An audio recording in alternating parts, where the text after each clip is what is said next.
जय श्री कृष्णा। हर हर महादेव। प्रिय भक्तों, आप सभी का स्वागत है हमारे YouTube चैनल कहानी टाइम में। दोस्तों, आज की कहानी बहुत ही ज्ञानवर्धक और प्रेरणादायक है। इस कहानी को पूरा सुनिएगा। इसको सुनने से घर में कलेश नहीं होता, पति पत्नी में लड़ाई झगड़ा नहीं होता।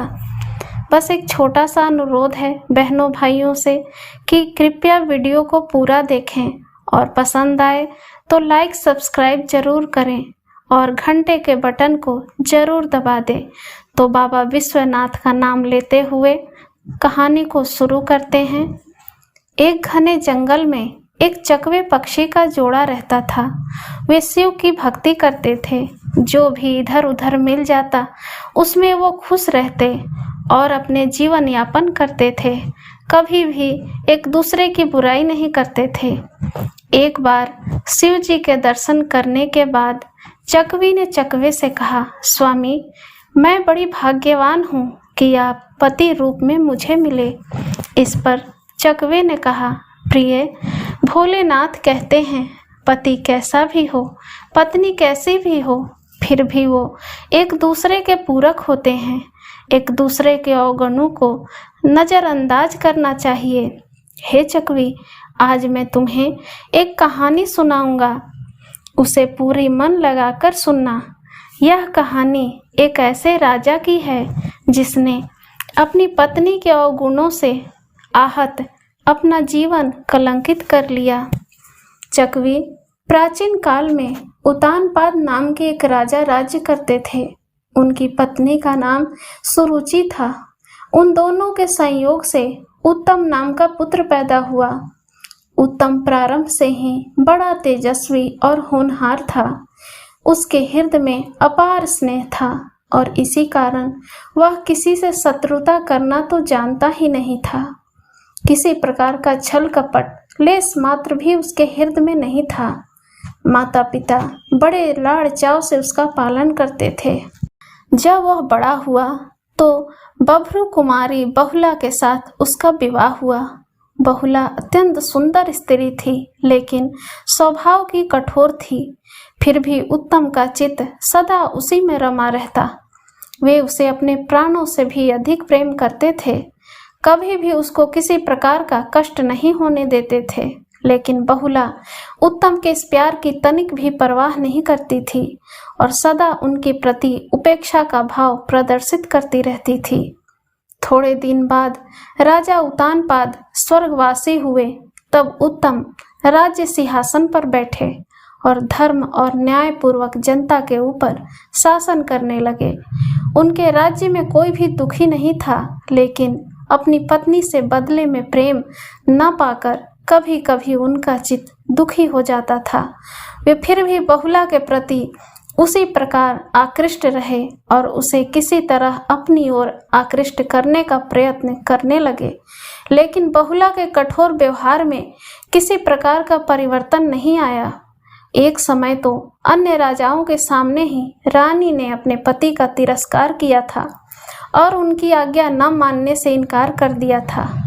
राजा उत्तम इस अपमान को न सह सके और उन्होंने क्रोध होकर उसे क्षण द्वारपाल को बुलाया और कहा, द्वारपाल, इस दुष्ट हृदय स्त्री को ले जाकर निर्जन वन में छोड़ जाओ।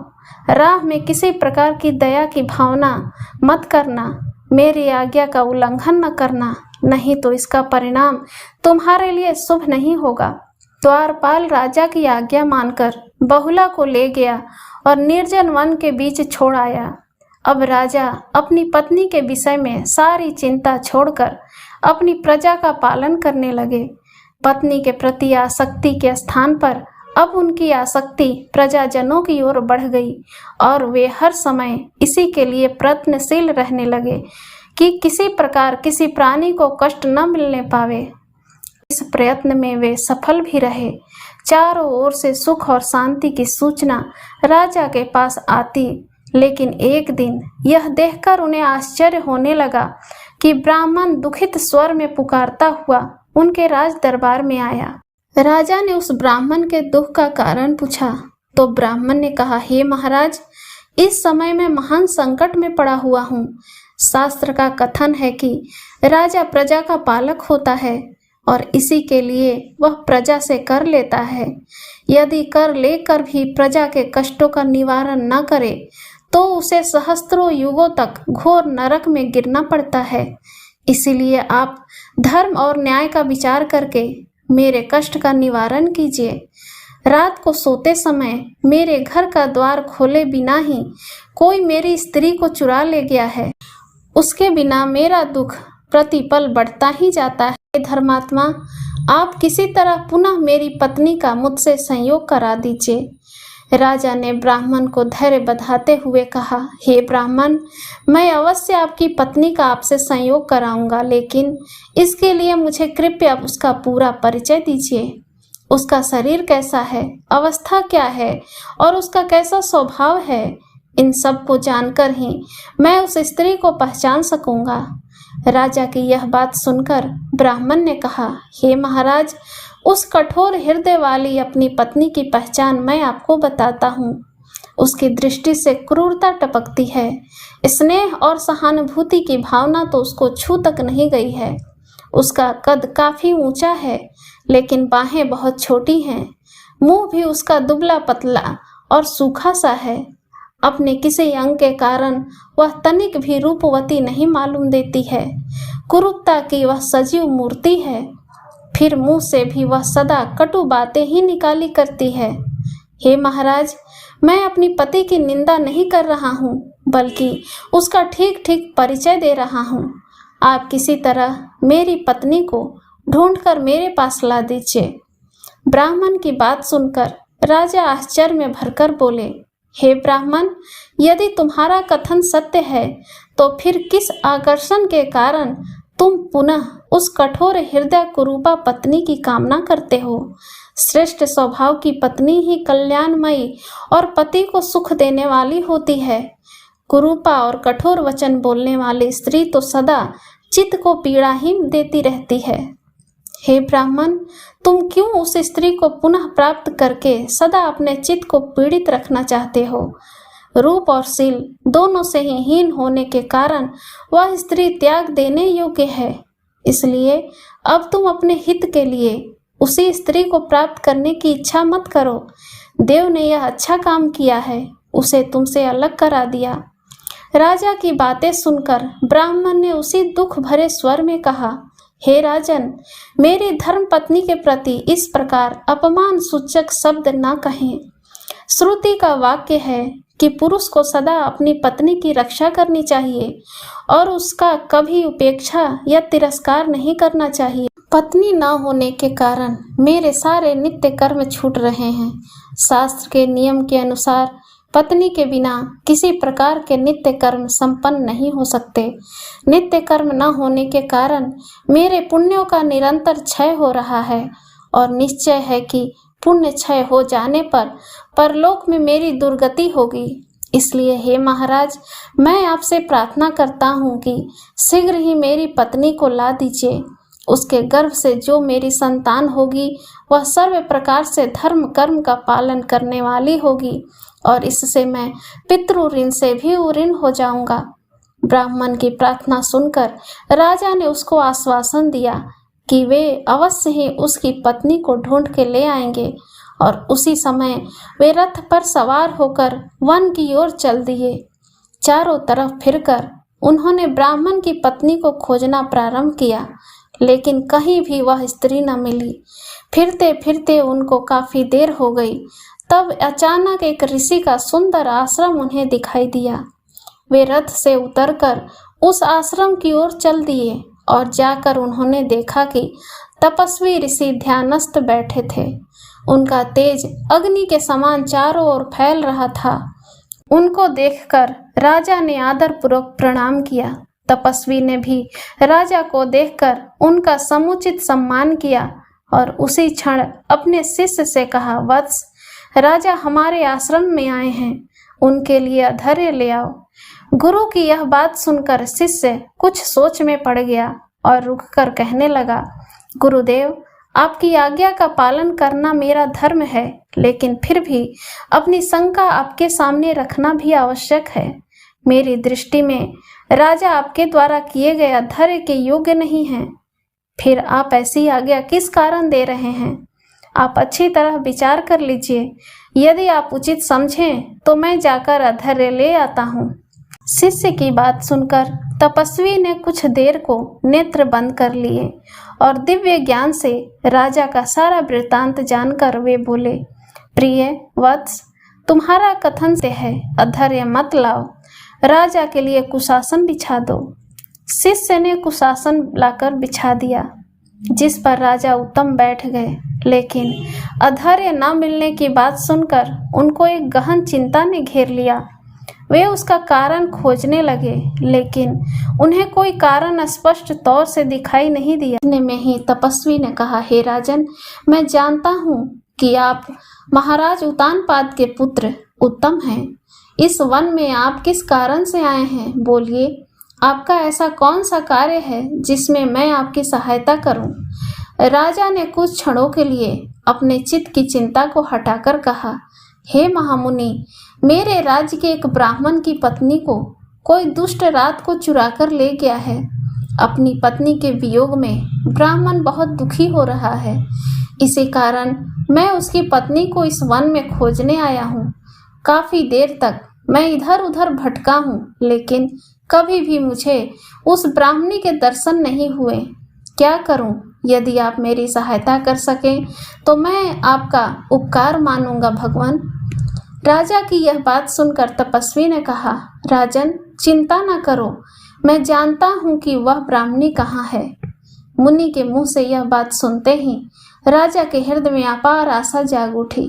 उन्होंने प्रसन्न होकर कहा, हे भगवान, यदि मैं ब्राह्मणी को ले जाकर उस ब्राह्मण को दे पाया तो मैं अपने राज्य में आपकी रक्षा कर पाऊंगा। जिस किसी राजा के राज्य में एक भी प्रजाजन अन्याय के कारण दुखी रहता है, उस राजा की परलोक में जाकर दुर्गति होती है। लेकिन इससे पहले मेरे मन की एक चिंता को दूर करिए भगवान। मुनि ने कहा, कौन सी चिंता है राजन? राजा ने कहा, हे भगवान, मैं अभी तक नहीं समझ पाया हूँ कि ऐसा मैंने कौन सा धर्म किया है जिसके कारण आपने और आपके शिष्य ने मुझे अधर्य के योग्य नहीं समझा। मैंने तो सदा धर्म और सत्य को सामने रखकर ही आचरण किया है और सदा ही न्यायपूर्वक अपनी प्रजा का पालन किया है। तपस्वी मुनि ने कहा, हे राजन, क्या आप इस बात को भूल गए हैं कि आपने अपनी पत्नी का वन में परित्याग किया है और उसी समय से आपने नित्य कार्य करना भी छोड़ दिया है? हे राजन, एक पक्ष तक भी यदि कोई मनुष्य नित्य कर्म करना छोड़ देता है तो वह अप्रिय हो जाता है। फिर आपने तो उसे 1 वर्ष से छोड़ रखा है। यही तुम्हारा अधर्म है, जिसके कारण तुम अधर्य पाने योग्य नहीं हो। हे राजन, पति का स्वभाव कैसा ही हो, पत्नी का यही धर्म है कि वह सदा पति की आज्ञा का पालन करती हुई उसके साथ रहे। और इसी प्रकार पति को भी कैसी भी व्यवहार स्वभाव वाली पत्नी का भरण पोषण करना चाहिए। क्रोधवश होकर पत्नी का परित्याग कर देना सर्वथा अधर्म है। क्या तुम नहीं जानते, पत्नी के बिना पति कोई शुभ कर्म नहीं कर सकता।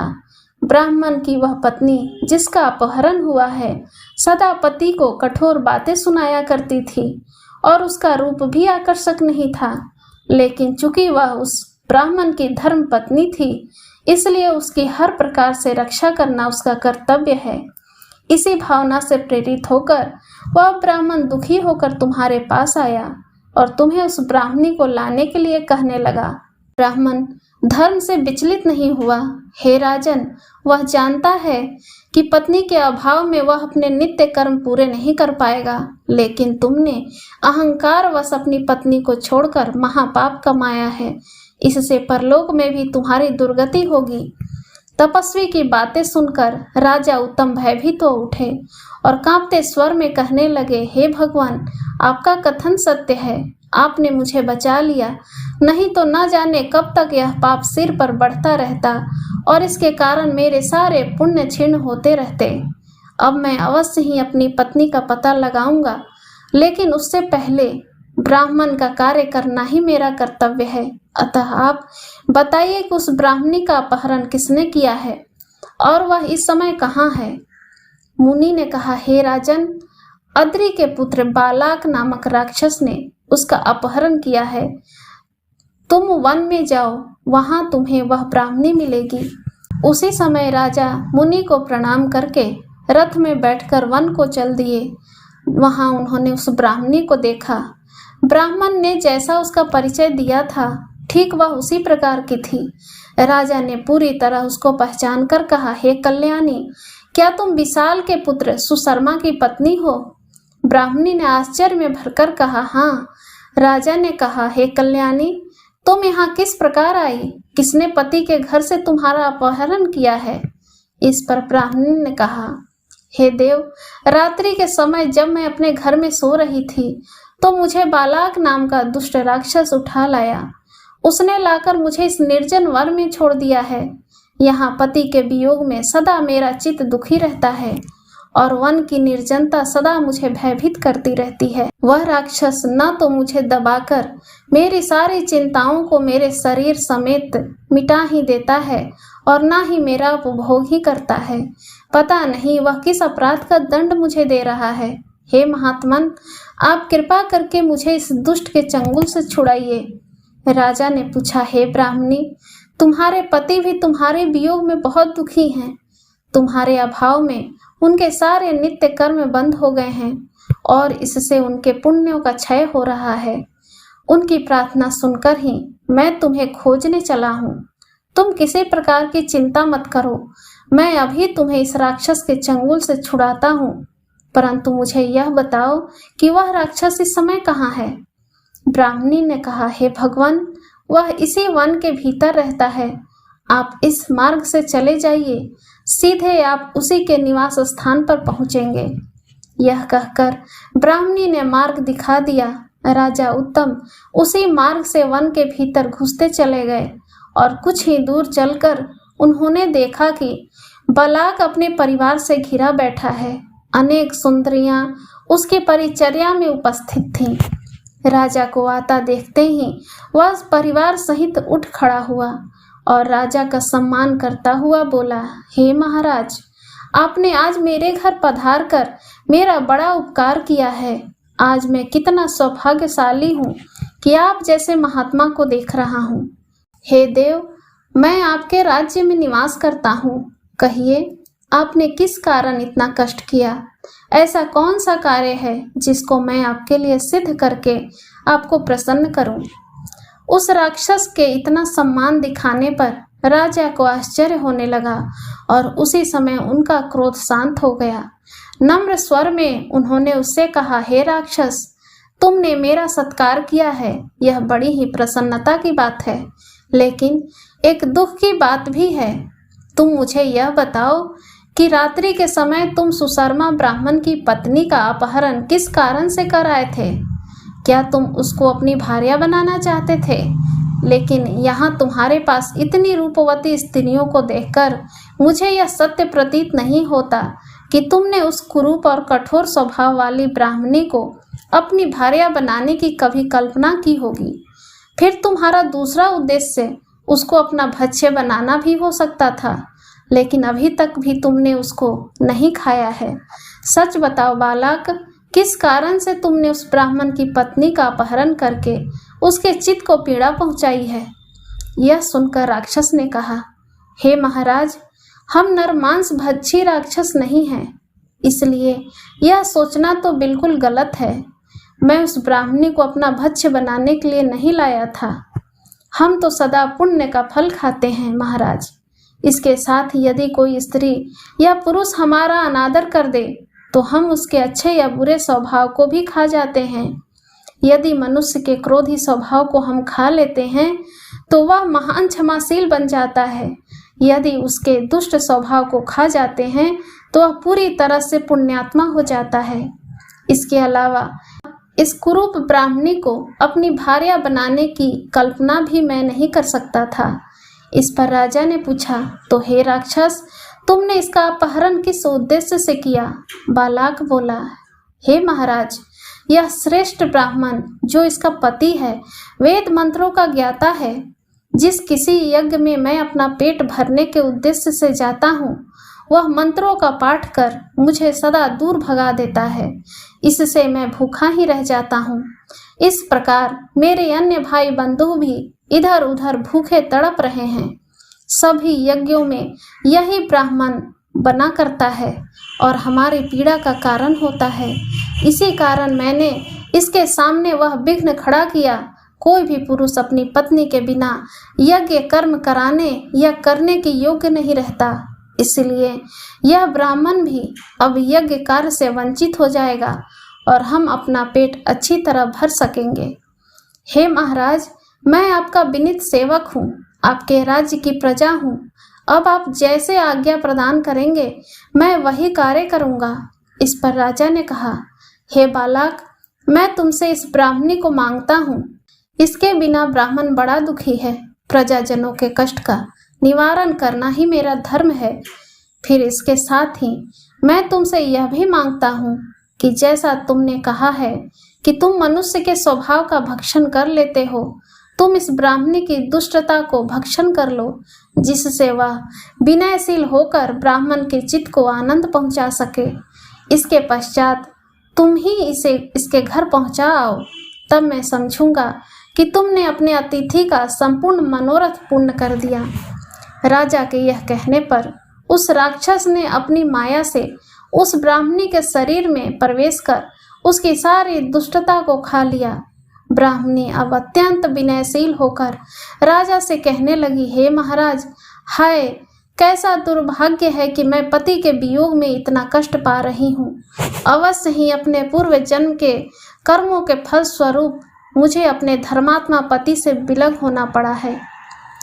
पूर्व जन्म में मैंने किसी का वियोग कराया होगा, उसी के फल स्वरूप मैं यह अपार दुख भोग रही हूँ। हे महाराज, मेरे पति कहाँ हैं? मैं उनके बिना एक पल भी जीवित नहीं रह सकती। आप किसी तरह मुझे उनके पास पहुँचा दीजिए। राजा ने ब्राह्मणी को धैर्य देते हुए कहा, हे कल्याणी, तुम अभी अपने पति के पास पहुँच जाओगी। अब किसी प्रकार से भी दुखी मत हो। यह कहकर उन्होंने राक्षस को उस ब्राह्मणी को ले जाने की आज्ञा दी। वह राक्षस उस ब्राह्मणी को उसके पति के घर पहुंचाया और आकर कहने लगा, हे महाराज, आपकी आज्ञा मैंने पूर्ण कर दी। अब बताइए मैं आपकी क्या सेवा करूं? राजा ने कहा, हे बालक, अब तुम जाओ। जब भी मैं तुम्हारी आवश्यकता समझूंगा तब तुम्हें स्मरण करूंगा। उसी समय तुम मेरे पास आ जाना। यह कहकर वे उस राक्षस से विदा लेकर रथ में बैठकर उस वन में चल दिए और अपनी पत्नी के विषय में चिंता करने लगे। अपने उद्धार की इच्छा करके वे उन्हीं त्रिकालवेता तपस्वी मुनि के आश्रम की ओर चल दिए, जहाँ से वे इस वन की ओर आए थे। आश्रम में पहुंचकर उन्होंने मुनि को प्रणाम किया। मुनि के समुचित स्वागत करके राजा को बैठने के लिए आसन दिया। उनके कुछ बोलने से पहले ही उनकी सारी चिंता का कारण समझकर मुनि ने कहा, हे राजन, तुमने उस ब्राह्मणी को राक्षस के चंगुल से मुक्त करके बड़ा पुण्य किया है, लेकिन अपनी पत्नी का परित्याग करके तुमने महान अनिष्ट किया है। यही बात तुम्हारे चित्त को निरंतर पीड़ा पहुंचा रही है। हे राजन, ब्राह्मण, क्षत्रिय, वैश्य अथवा शूद्र कोई भी क्यों न हो, पत्नी के न होने पर कर्मानुष्ठान की योग्य नहीं रहता। महर्षि की बात सुनकर राजा की व्यथा और भी बढ़ गई। उन्होंने भारी स्वर में कहा, हे भगवान, आपका कथन सत्य है। मैंने क्रोधवश होकर पत्नी का परित्याग कर दिया है। वही आज मेरी महान पीड़ा का कारण है। उसी कारण मेरे पुण्य कर्म क्षीण हो रहे हैं। क्या करूं? अब पता नहीं मेरी वह प्राण प्रिया कहाँ विचरण कर रही होगी। मैंने उसे निर्जन वन में छोड़ने की आज्ञा दी थी। पता नहीं वन के पशुओं ने उसकी देह को अपना भक्ष्य तो नहीं बना लिया। हाय, अब तो परलोक में मेरी अधोगति होगी। हे धर्मात्मन, आप सर्वज्ञानी हैं, कृपया बताइए मेरी पत्नी इस समय कहाँ है? ऋषि ने कहा, हे राजन, वह इस समय रसातल में है। वह अभी तक पवित्र है। किसी ने भी उसका चरित्र दूषित नहीं किया है। यह सुनकर राजा ने पूछा, हे महाराज, यह तो बड़े आश्चर्य की बात है। पाताल लोक में मेरी पत्नी किस प्रकार पहुंच गई और अब तक उसका चरित्र दूषित होने से किस प्रकार बचा रहा है, यह सब मुझको बताइए। ऋषि ने कहा, हे राजन, पाताल लोक में नागराज कपोत नाम के विख्यात पुरुष हैं। जब तुमने अपनी प्यारी पत्नी को निर्जन वन में छोड़ दिया तो नागराज ने एक दिन उसको देखा और उसका रूप देखकर वे उस पर आसक्त हो गए। कुछ देर तक वे उस सुंदरी को देखते रहे और फिर उसको निसहाय जानकर पाताल लोक को ले गए। वहां ले जाकर उसे अपनी पत्नी बनाने का विचार किया था, लेकिन नागराज की पत्नी अभी तक जीवित थी। उसका नाम मनोरमा था। उसी के गर्भ से नागराज की एक पुत्री पैदा हुई थी जिसका नाम नंदा था। जैसे ही नागराज बहुला को लेकर आए तो नंदा को यह विश्वास हो गया कि अवश्य नागराज उसकी माँ का तिरस्कार करके इस सुंदरी से विवाह करेंगे। अपनी माँ के इस अपमान के भय से नंदा ने बहुला को अपने घर ले गई और वहां अंतपुर में उसने उसे छिपा दिया। कई बार नागराज कपोत ने नंदा से बहुला को लाने के लिए कहा, लेकिन नंदा ने कोई उत्तर नहीं दिया। जब नागराज के प्रश्न का एक बार भी नंदा ने उत्तर नहीं दिया और न ही बहुला को निकाल कर लाई, तो नागराज कपोत ने बहुला के लिए अधीर होकर नंदा को श्राप दे दिया। उन्होंने कहा, हे नंदा, तूने मेरी प्रिया को छिपा रखा है। जब भी तुझसे उसके विषय में पूछता हूँ तब ही तू कुछ उत्तर नहीं देती और चुपचाप मेरी ओर देखने लग जाती है। जा, तू इसी तरह सदा के लिए गूंगी हो जाएगी और किसी के प्रश्न का अपने मुंह से उत्तर नहीं दे सकेगी। हे राजन, आपकी पत्नी बहुला इस समय भी नंदा के संरक्षण में है और इसी कारण उसका चरित्र अभी तक दूषित नहीं हो पाया है। यह सुनकर राजा ने कहा, हे भगवान, जब से मैं बहुला के साथ विवाह करके उसे अपने घर लाया था तभी से मैं उसको अपने प्राणों से भी अधिक प्रेम करता था। सदा उसकी प्रसन्नता जुटाने में व्यस्त रहता था।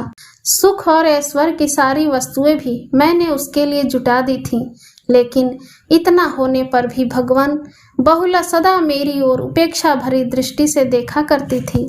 कभी वह अपने हृदय का प्रेम मुझे नहीं दे पाई। सदा उसका यह तिरस्कार पुण्य व्यवहार देखकर ही मैंने एक दिन क्रुद्ध होकर उसका घर से बाहर निकाल दिया। लेकिन अभी तक मेरी समझ में यह नहीं आता कि मेरे इतने प्रेम करने पर भी वह सदा मुझसे असंतुष्ट क्यों रहा करती थी। यह सुनकर ऋषि ने कहा, हे राजन, इसका कारण सुनो। पाणी ग्रहण के समय सूर्य, मंगल और शनिचर तुम्हारे ऊपर और बृहस्पति की तुम्हारी पत्नी के ऊपर दृष्टि थी। उस मुहूर्त में उस पर चंद्रमा और बुध परस्पर शत्रु भाव रखने वाले हैं, अनुकूल थे और तुम्हारे ऊपर प्रतिकूल। इसलिए तुम्हें पत्नी की प्रतिकूलता का विशेष कष्ट सहना पड़ रहा है। अब जाकर तुम अपनी पत्नी को पाताल लोक से मुक्त करो और उसे अपने नगर को ले जाकर संपूर्ण धार्मिक क्रियाओं का अनुष्ठान करो। राजा ने महर्षि को प्रणाम किया और अपने रथ में बैठकर वे अपने नगर को लौट आए। वहां आने पर उन्हें वह ब्राह्मण अपनी पत्नी के साथ मिला। राजा को देखते ही ब्राह्मण ने अनेक तरह से राजा की प्रशंसा की और कहा, हे महाराज, आपने मेरे चित्त की महान पीड़ा को मिटा दिया है। आपकी जय जयकार हो। इस पर राजा ने कहा, हे ब्राह्मण, आपकी पत्नी को तो मैंने आपसे मिला दिया और अब आप सभी धर्मों कर्मों का अनुष्ठान कर सकेंगे, लेकिन मेरी पत्नी के ना होने के कारण मैं एक बहुत बड़े धर्म संकट में पड़ा हुआ हूँ। यह सुनकर ब्राह्मण ने कहा, हे महाराज, यदि आपकी पत्नी जीवित है और यदि अभी तक उसके चरित्र की पवित्रता नष्ट नहीं हुई है तो आप अपनी प्राण प्रिया के बिना यह पाप क्यों कमा रहे हैं? शीघ्र से शीघ्र अपनी पत्नी को खोजकर ले आइए और अपने नित्य कर्म प्रारंभ करिए, नहीं तो आपकी परलोक में दुर्गति होगी।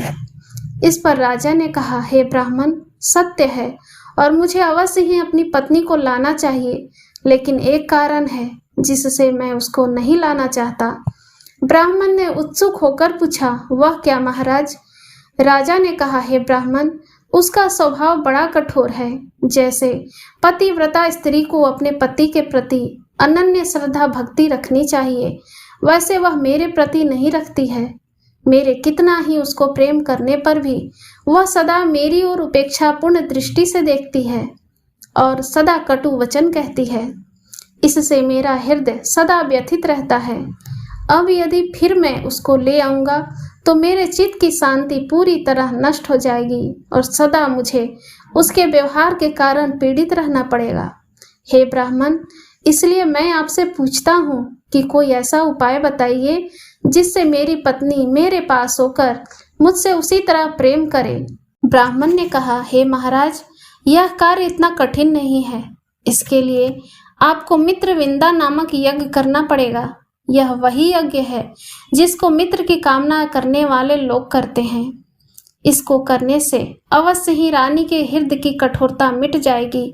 आप उस यज्ञ की तैयारी कराइए। मैं उस यज्ञ का कार्य संपन्न करूंगा और मेरा विश्वास है कि देवता आपका अवश्य कल्याण करेंगे।